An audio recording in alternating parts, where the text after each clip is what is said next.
friends, and welcome to Costuming in Color. We're a YouTube show dedicated to showcasing amazing costumers of color and those that support them. I'm Gigi, a cultural history buff, dabblist, and historical costumer. And I'm Noelle, a costumer who likes to play both sides of the historical and cosplay world. Today, we are interviewing Marvin, who everybody here might know as Mage the Historian. I'm so excited to meet you. Welcome to the show. Thank you for having me. I'm excited to be here. We are excited to have you. And before we get into it, let's go over our house rules. The first rule of Costuming in Color is that you tell everyone about Costuming in Color. Yep, that way, even if you don't have people of color in your local groups, you can get to know some in our global community. The second rule is that kindness matters. Aside from that, there are honor rules. So let's get into it. Marvin, where are you from? And do you still live there? I'm originally from Pasadena, California. I think the most beautiful city in America. And I no longer live there. I grew up in Atlanta, spent most of my life there. And I've been everywhere on both coasts in the center of the country, from Pasadena to Atlanta to Williamsburg, Virginia, St. Louis, Missouri, and now I live in Washington, D.C. Wow, that's awesome. Pasadena is a very beautiful place, guys. If you ever get a chance to go see the Rose Parade, that's the place to be. Yes, it is. What is your favorite thing about where you live now? Ooh, living in DC, I think it's central to every place. So within a couple hours, I can be in New York and Philadelphia, in Pennsylvania. I can be so many places, as well as all the museums and historic sites. So a day trip, you can hit Civil War battlefields, you can hit historic houses, you can hit national park sites. And of course, it's obviously a home for the Smithsonian's. And so I love being able to just go on a weekend and go to the National History Museum or the Holocaust Museum or the African American History Museum. So it's just a great place to be. What is your Instagram handle and why did you choose it? People can find me at Mage, M-A-G The Historian. I chose it because those are my initials, Marvin Alonzo Greer. And actually my mom helped me choose it. So I forgot what my original Instagram handle was, but I was telling my mom about Instagram. She really didn't understand it. And so when she was like, you need to get a new name, something that really brands you. And I was like, I don't know. And so I was like, oh, well, M-A-G. And she was like, well, you're a historian. So put historian on there. And so when I was a college student, I did Mage the Historian and it stuck. So here I am. For a very long time, I thought it was Mage the Historian. I have a long history on this show of not understanding people's handles at this point. Anyway, I thought it was Mage the Historian. I'm like, is he a wizard? I'm not a wizard, but I did go to magic. I did go to magic camp as a kid. You guys are the first people to ever me to ever publicly tell this to. So there you go. I went to all kinds of camp, but I never heard about magic camp. What is magic camp? Yeah. They teach you how to be a magician, which is extremely nerdy, but it was really fun, making coins disappear and the thumb tricks with the rags and stuff. Yep, that was me. I want to know if adults can go. Right. And as a city girl, I never wanted to go to camp because I didn't want to be outside, and I saw camp on shows on TV and it was always bug bites and nastiness. So I was like, no. But if someone was like, there's a magic camp, I might have been interested. Yep.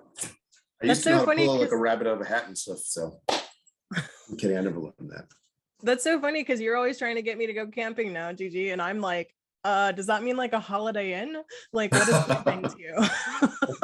Full circle. I have come full circle. And I went the other way.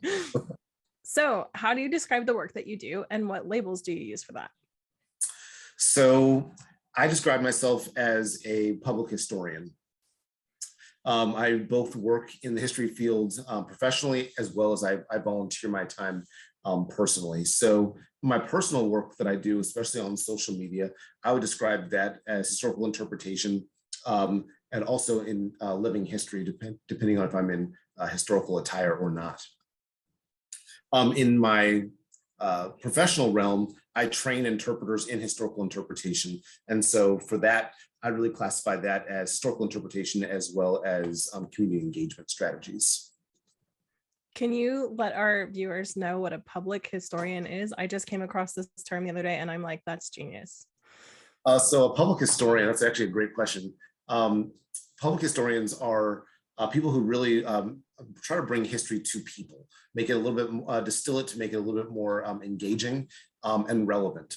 Academic historians are necessary. I love academic historians. They clearly, I have all these books mostly written by academic historians, but they were mainly teaching for the academia, teaching for colleges to write books and kind of help spread information. And then public historians, especially those of us who work in museum fields, you'll see, so almost anyone you see at a museum is working in the public history realm.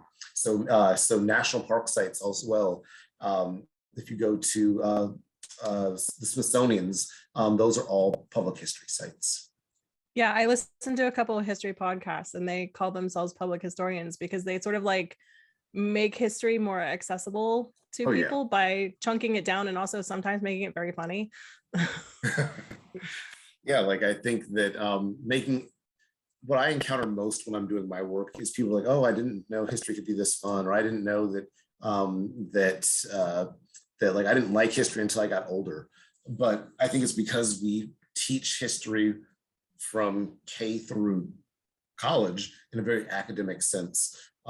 It's names, dates, battles. This event this event happened in 1860, whatever. Not really telling, okay, why did it matter? Telling the story of people. And so I know a lot of academic historians are now kind of transforming their writing. I think it's because they're listening and hearing from public historians about how to make those history more interesting and relevant to people. Yeah. I love that. As a sociologist, I struggled a lot in academia because I wanted to fill in the so what factor. Like, why is this relevant to people? Like, to me, it didn't make sense to divorce this head knowledge from like the spiritual heart of it, of telling stories of people who lived before. But I think that comes culturally from me being a person of African descent and that being such a part of the heritage of my ancestors, that handing down their history was a sacred thing. It wasn't a thing that they valued. And so I value that today. And it's one reason why I didn't stay in academia. And I wanted to go into more applied science instead of academic science. It's almost history without context is just like facts. And even then, those that might not be facts, that's completely questionable a lot of times. So like the thing that makes it like savory is the context. Oh, exactly. I can't agree more. Yeah. So on the other side of the historical costuming world is cosplay. And I want to ask, do you ever think about going to cosplay cons? Would you ever go to a cosplay convention? Actually, so before I even started going to historical conferences as an adult, I actually went to DragonCon quite a bit. Yes, DragonCon's awesome. I lived in Atlanta, so my friends and I, especially those in the history field or in history and costuming, we dressed up in historical attire and go to DragonCon. So yes, I would. I've actually thought about and considered getting into cosplay. I've invested so much money into historical stuff, so I'm like, I don't know where I can store everything. So the storage aspect is definitely is a huge factor. Okay, hear me out. You go to DragonCon, you dress as a wizard, and then you have an alternate persona that is Mage the Historian. I love it. Okay. I'll think about that one. That's just really, really good. Okay, so what time or place is your favorite to educate people about? I would have to be the turn of the 19th century. So like 1900 through like the Great Depression, like the 1930s. That time period, even though I do World War I and Spanish Civil War reenacting and living history, but I think on the civilian side, like what was going on during those time periods is really, really interesting. you talk about American imperialism and just the imperial powers around the world. You can talk about, so it connects pretty much the entire world together.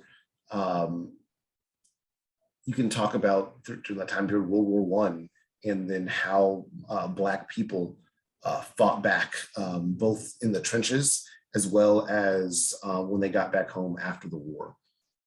You can talk about African citizenship with the Senegalese soldiers and their contributions to the French and the world during the First World War.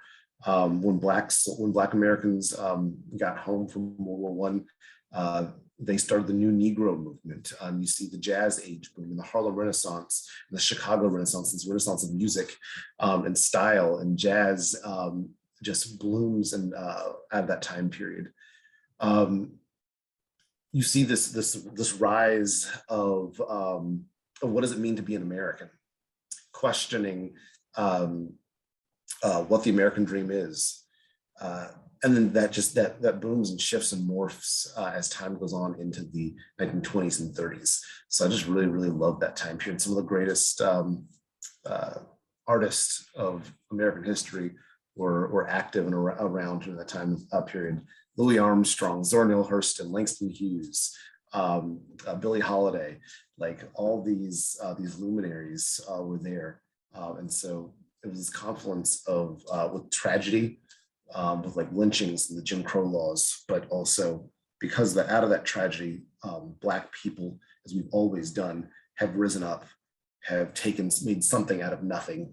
And I think really using fashion and using the clothing to talk about that humanity, that resistance that Black people had over time, I think is amazing. So that's what I love to talk about when I'm wearing those 1920s clothing, when I'm wearing those 1930s clothing, when I'm wearing the clothing from World War I, using that history, using those clothes particularly to which show off elegance, they show off style, they show off grace. There's something that today, especially in the 21st century, our modern eyes are attracted to that silhouette and are fascinated by those eras.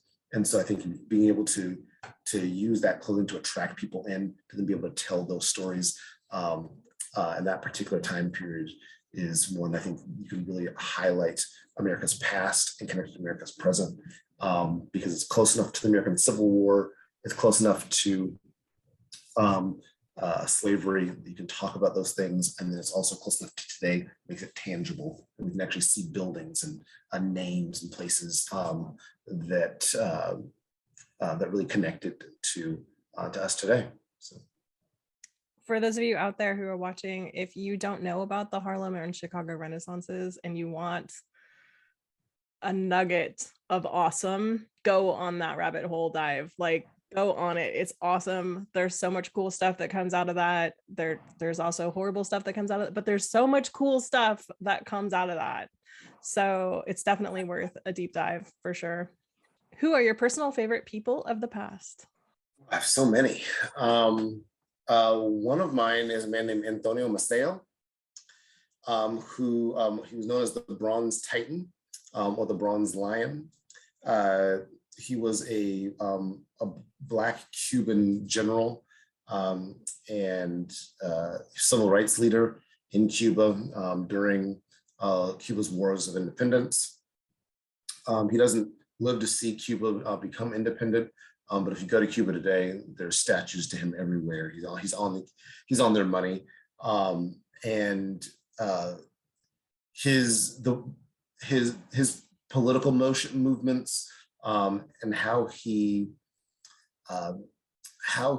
navigated Cuba's racist history, but still made it to become one of the highest generals in Cuban history. And the fact that he was trying to bring Black and white Cubans together and fought for lower income people and social equality, I think really for me makes him stand out. I'm a fan of Cuban history, and so for me, he's one of the two that really inspire me. Then a second person is always between like two people. It's either Frederick Douglass or Thomas Alexander Dumas. But I'm gonna go with Douglas. Douglas was a beast. He could argue and debate. He could speak. He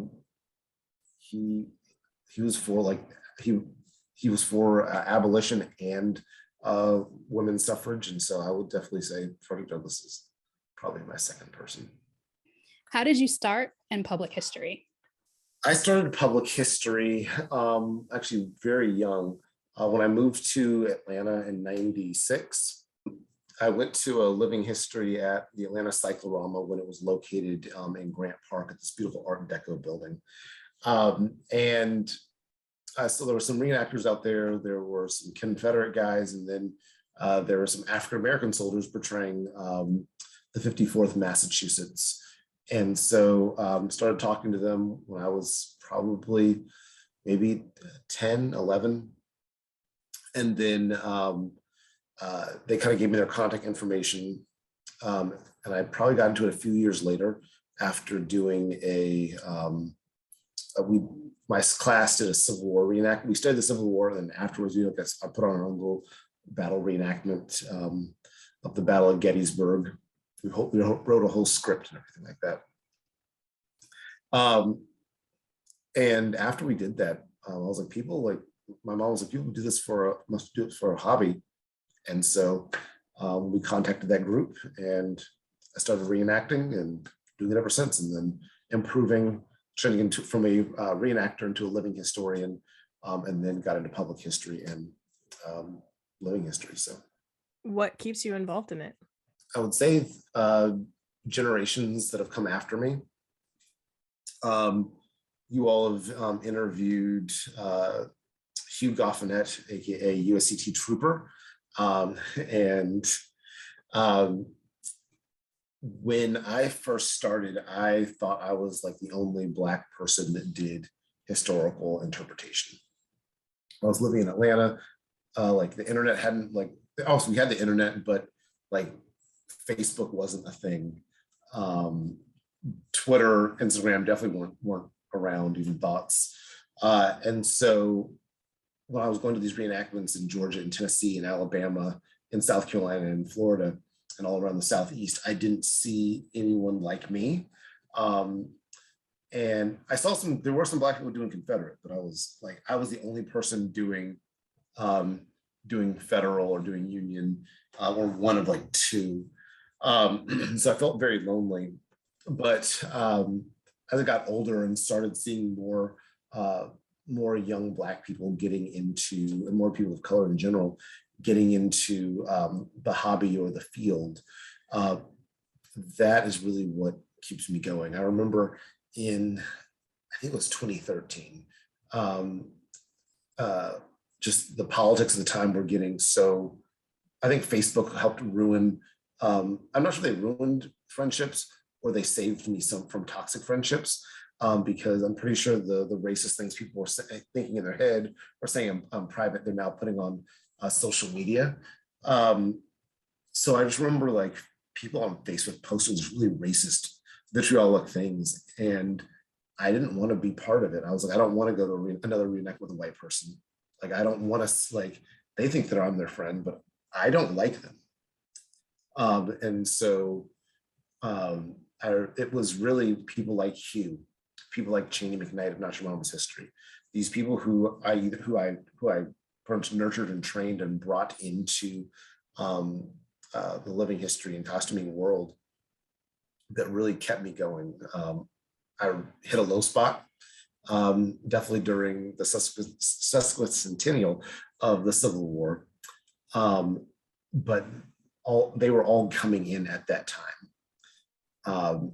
And having that support network, having brothers and sisters and people I consider family being with me, and kind of helping me when I'm down, and then being able to help them, and seeing that spark in their eyes as they kind of explore and find the hobby that I had when I first started. That is really what keeps me going, seeing the future and making sure that there is a legacy that that public history, that living history, and true historical interpretation, not propaganda, but true historical interpretation and provocation of American history. That is what really keeps me going. We have talked to a couple of people who have named you as one of their mentors. And so the future that keeps you going, you are seriously a what's the word I'm looking for? You're like a guidepost for them. Mentor. Yeah. Absolute mentor. Yeah. You really are. They speak of you so highly. So it's reciprocal. You are teaching them and they are loving learning from you. The next question I have for you is about your impressions or your projects or your kit. Different groups call it different things. What are your favorite completed impressions? Is an impression ever complete?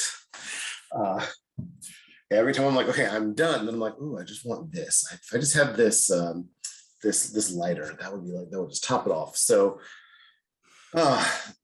it changes over time because I'll just really get into it. I'll like a movie will come on or a TV show will come on, or I'll just hit a piece of research and start going down that rabbit hole with research.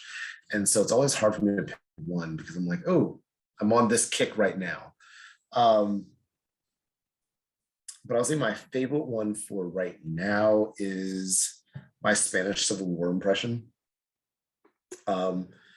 It's 1930s. So I just love the fashion of the time. The history was terrible, but the fashion was spot on.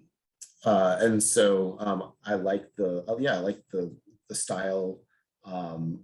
I enjoy kind of what it invokes, and so I'll say my Spanish Civil War kit is really also, it's nice to wear out in the cold weather we have here in DC. So, what future impressions do you look forward to working on? There is a composer named the Chevalier de Saint George. I just know a podcast about that guy. Oh yeah. So Mozart copied his work and became famous. So yes, he's not the Black Mozart if you see that written anywhere. He was pre-Mozart. Mozart took his stuff and then became. And like Beethoven snubbed him, like wouldn't meet up with him or whatever. Yeah, that was amazing. I was like, oh. So I want to put together an impression for him. I've been doing some reading and research on him, and I was like, that would be just. Either doing a portrayal of the Chevalier or Thomas Alexander Dumas, who was the father of Alexander Dumas, who wrote The Three Musketeers and the Count of Monte Cristo. So I think those two impressions are ones that I'm looking forward to doing. Don't know when I'm going to get to them, but I'll do them.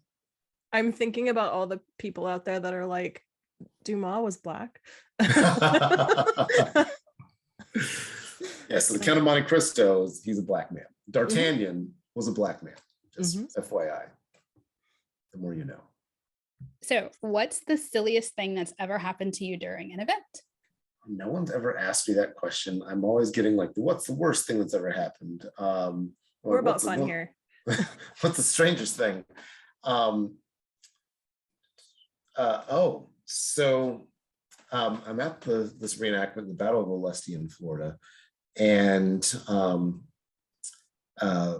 most of us are from like the north or urban city areas, and so I remember we were pushing through the woods, going to the battlefield, and these Confederates come out.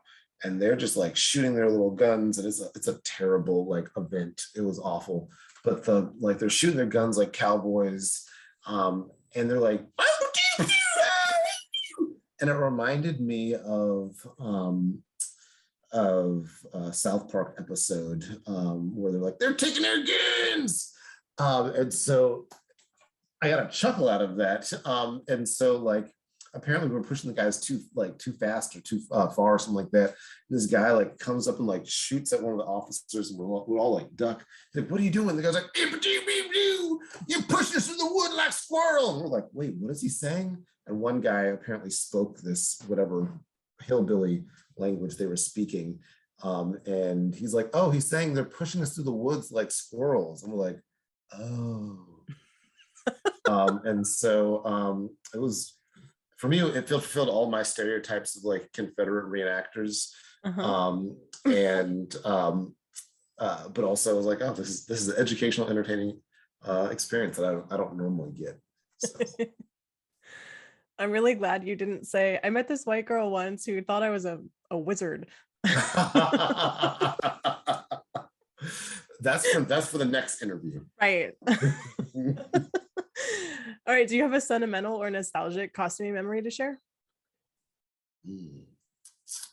So I used to be really bad at getting rid of my like any of my costumes or kits. Like I felt like attached to all of them. Actually, probably the oldest piece I still have, and can't and won't get rid of, is my first uniform my civil uniform that I owned.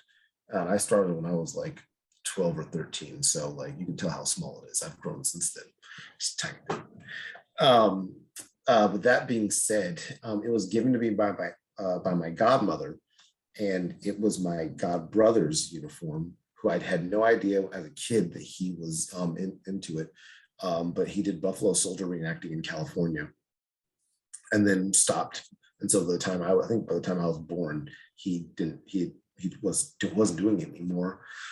And so I just happened to be visiting my aunt visiting her one day, and she was like, "Oh, you're interested in like getting into this anymore?" She's like, "Do you want his uniform?"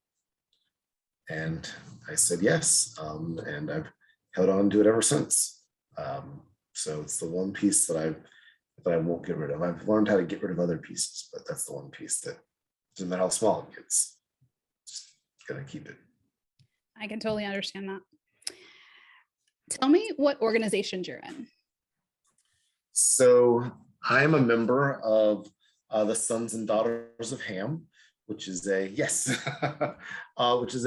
living history organization dedicated to telling and interpreting the stories of African Americans during the American Civil War, or the War of the Rebellion, or the Slaveholders Rebellion, I like to call it.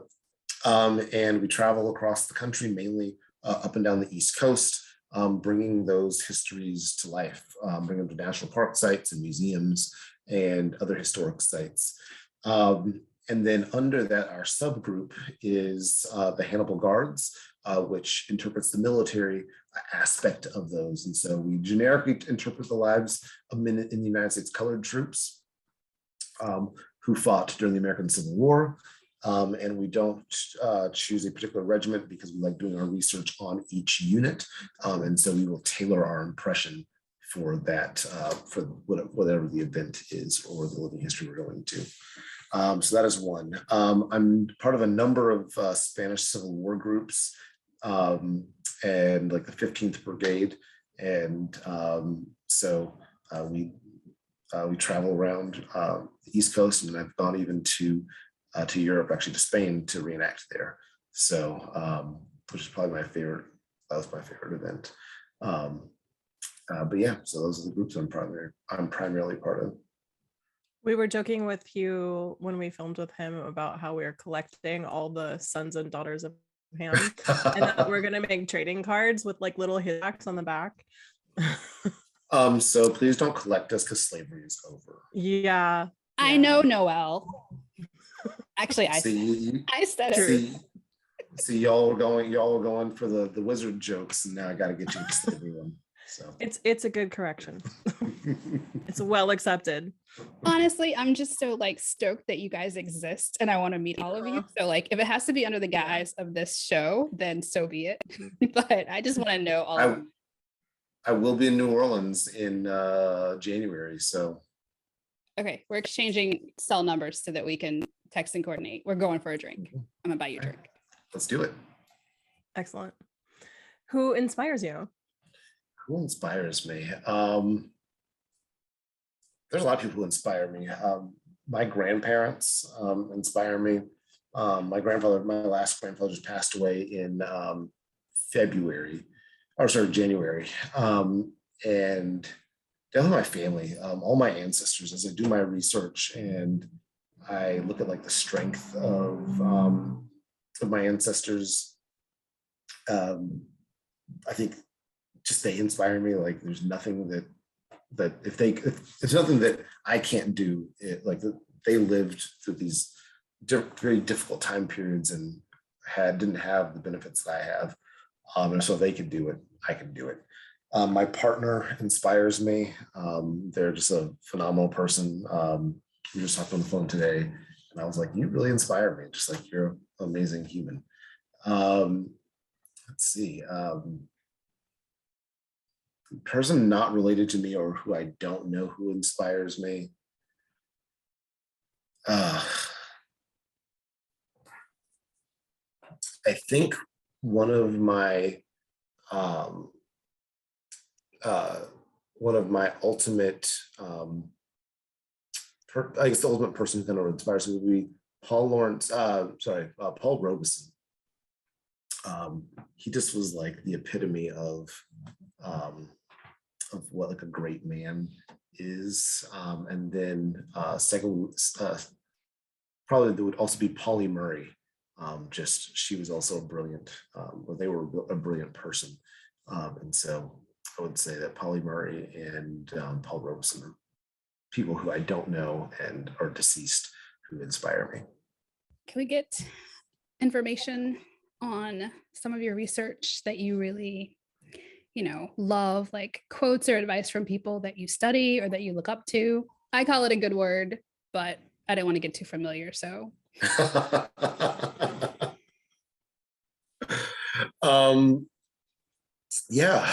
Quotes from people that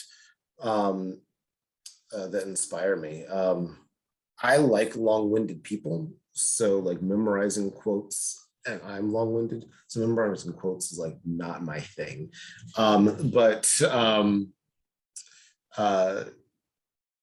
There's a quote from a Black Civil War soldier, and he says he actually writes to the newspaper,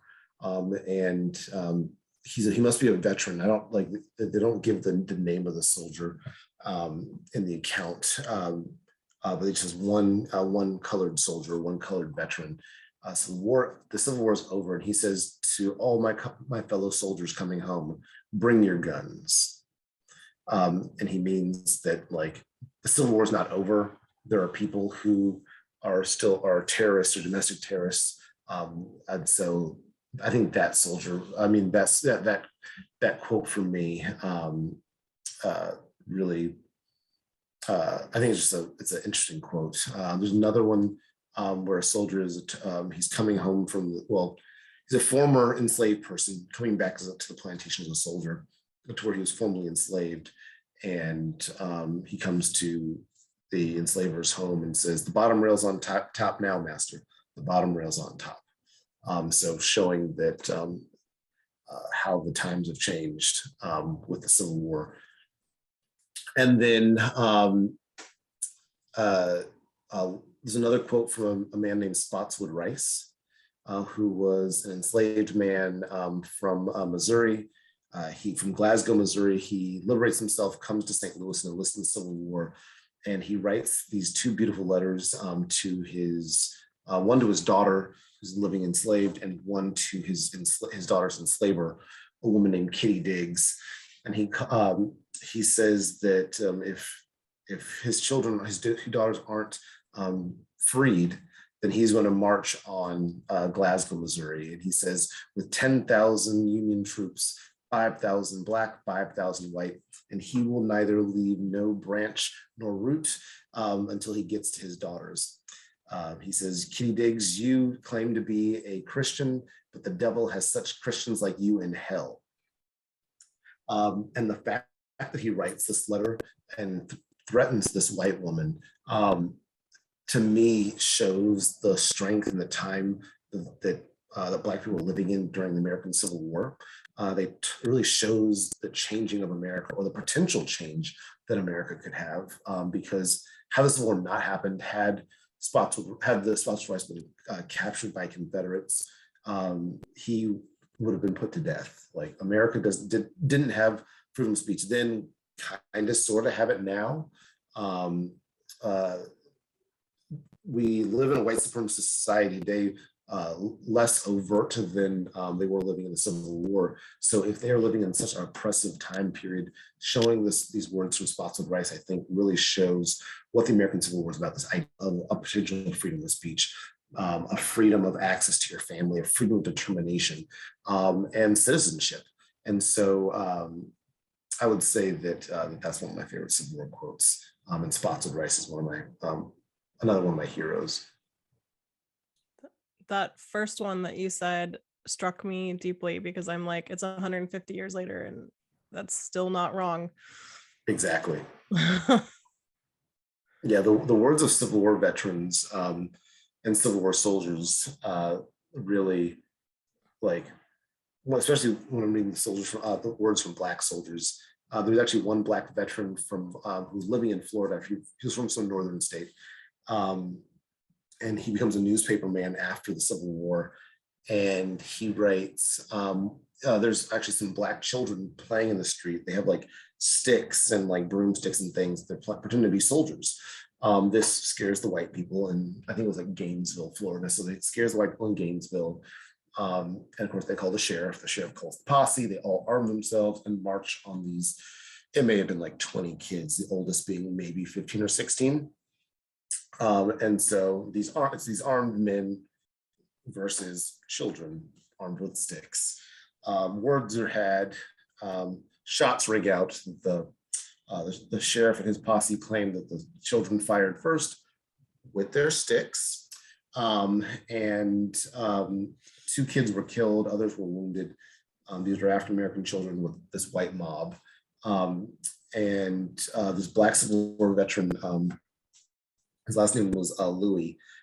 He writes in this newspaper, "Will the day ever come when white men of the South will cease their inhumanity to the Negro?"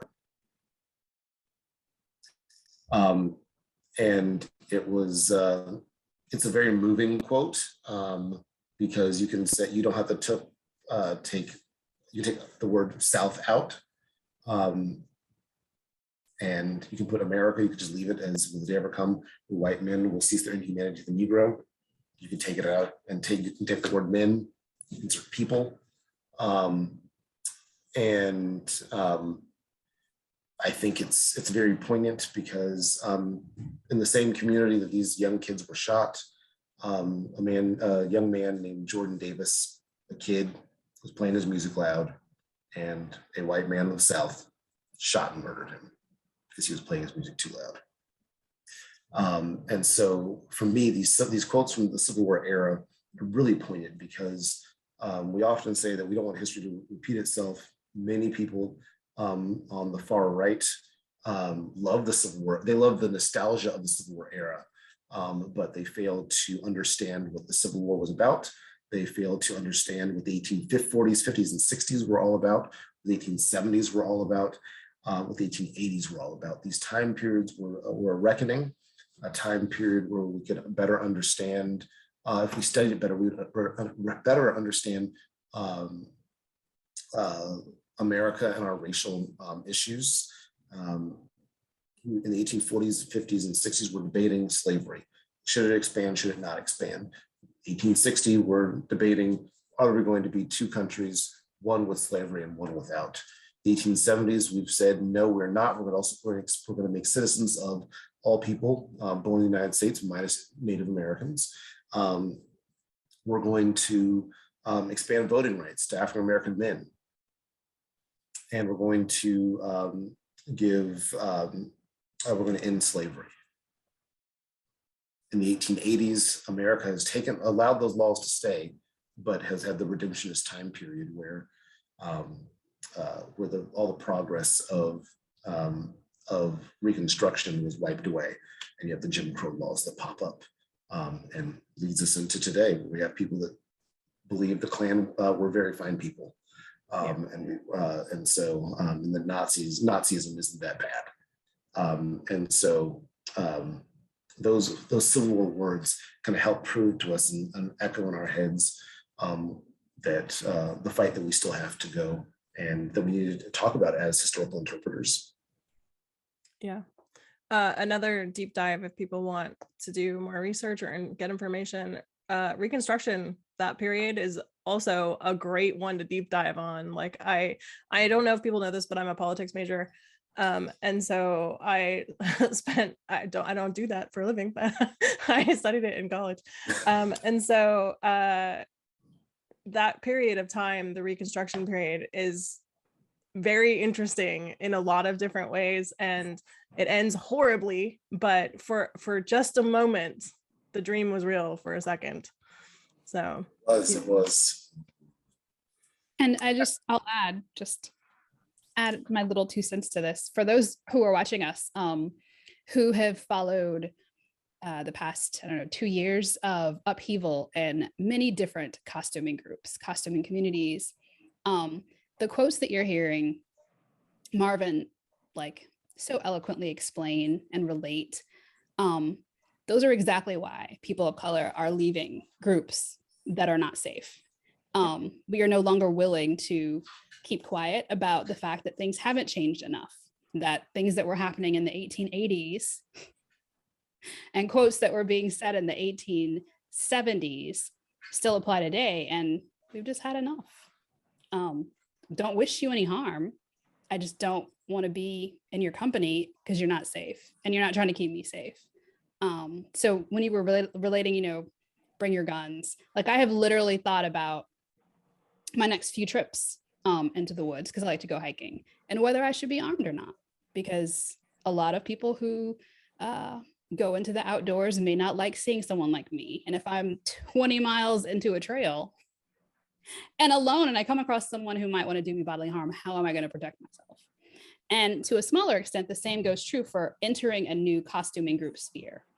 It may not be bodily harm, but mental duress from hate being expressed is just as harmful to me. So I really appreciate you bringing out those quotes and kind of elevating the conversation to think about how are things different right now, and how can we make sure that in our personal costuming groups, in our personal private friend groups, we can talk about anti-racism, anti-white supremacy, anti-patriarchy. Actually, to follow up on that real quick, like I would, the same for people who are having their kids get into the hobby. I know lots of children who are either adopted or who come from mixed race households, and the child wants to get into the hobby, or whether it is costuming, living history, or like Comic-Con and things, whatever the hobby is, make sure you're connecting your child to other, to multiple Black people or people of color, whatever ethnic group you are from. Try to connect them to those groups. There are very well-meaning white people who are part of many groups. They're well-meaning, but they also won't have the same perspective as your child. And they will not have the same experiences as your child. Just as if I have a daughter, there's so much I can teach her, but I'm not going to have all the perspectives of what women go through. And so it's important, again, to make sure you have that mentorship that's going on for young people that are getting into the hobby. Part of the point of the show is to show you these people that exist of color, and the reason why we put their Instagram handles and any of their contact details below is because these people are willing to talk to you about these things, and they're willing to talk to Google about these things. So they're willing to talk to you as well. So if you are one of those young people who is trying to get in and you need contacts who are of similar features as yourself, and you can find them here, that is part of the reason we're doing this show, is to help create a little mixer. Yeah. If you could give a new living historian one piece of advice, what would that be? Read as much as you can and do your own research. Because there's lots of people who I trust and who've given me lots of great resources. but also just following up on what they say, hey, let me just fact check this real quick. One person who I'm, again, really, really proud of is Hugh Goffinet, a USCC trooper, because when I first met him, he was listening to people, what other people had to say, and regurgitating back a lot of incorrect information. And so after working with him for many, many years, I started calling him Primary Source Hugh, because anything I said, he'd be like, where are your primary sources? Where'd you get the information? It was challenging me. And it got annoying, really, I'll admit that. But the more I thought about it, I was like, I taught him to do this. I taught him to challenge people. And I'm glad he's challenging me. You have the confidence to challenge me. And so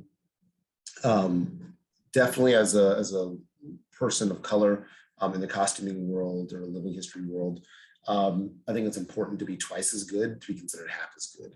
So we always have to be checking all of our resources, checking all of our facts, making sure that we are spot on. And so that's the thing I would recommend to new people getting into it. And if you have a closing message you'd like to send out, now is the time. I would say for all those new people in getting into costuming or historical interpretation, don't let anyone tell you you can't or you don't belong here. There's someone from your community. There's someone who looked like you. There's someone from your background. There's someone who believed the same things you did or similar things you believed historically in those, whatever time period it is. So don't let anyone tell you that you can't represent a time period of your interest. The world was just as diverse back then as it is today. Transferring of people, transfer of bodies, movement of people was happening. Interactions from around the world were happening. Just make sure you do your research. Make sure you reach out to other people from your community, and don't give up. Keep it up. Keep bettering your impressions. Always critique what you have on, and think about what can I do better to get just a little bit more authentic, to get a little bit better, and do that, and you'll be just fine. All right. Well, thank you so much for joining us, Marvin. It was great to get to know you better and to hear these amazing stories about these people. We're going to put links below to most of the people he mentioned. Hopefully I can catch all of them when I'm doing the editing. So thank you for that. And thank you to our viewers today for joining us. We will leave a list of Marvin's information below, so you can go follow him on all of his platforms. Make sure to give him love. Yeah. And also give this video a thumbs up if you liked it, and subscribe if you haven't. And if you have a customer of color that you think we should interview, please leave it down below. Just wanted to let you know the reason we ask you to hit that little thumbs up button and to leave a comment is it gives us interaction, and that helps us push these videos out in the algorithm to more and more people, so that more and more people can see faces that look like them out on the tubes. So as she said, make sure to leave a little love for Marvin in the comments below, and we will see you guys next time with another video. Bye guys.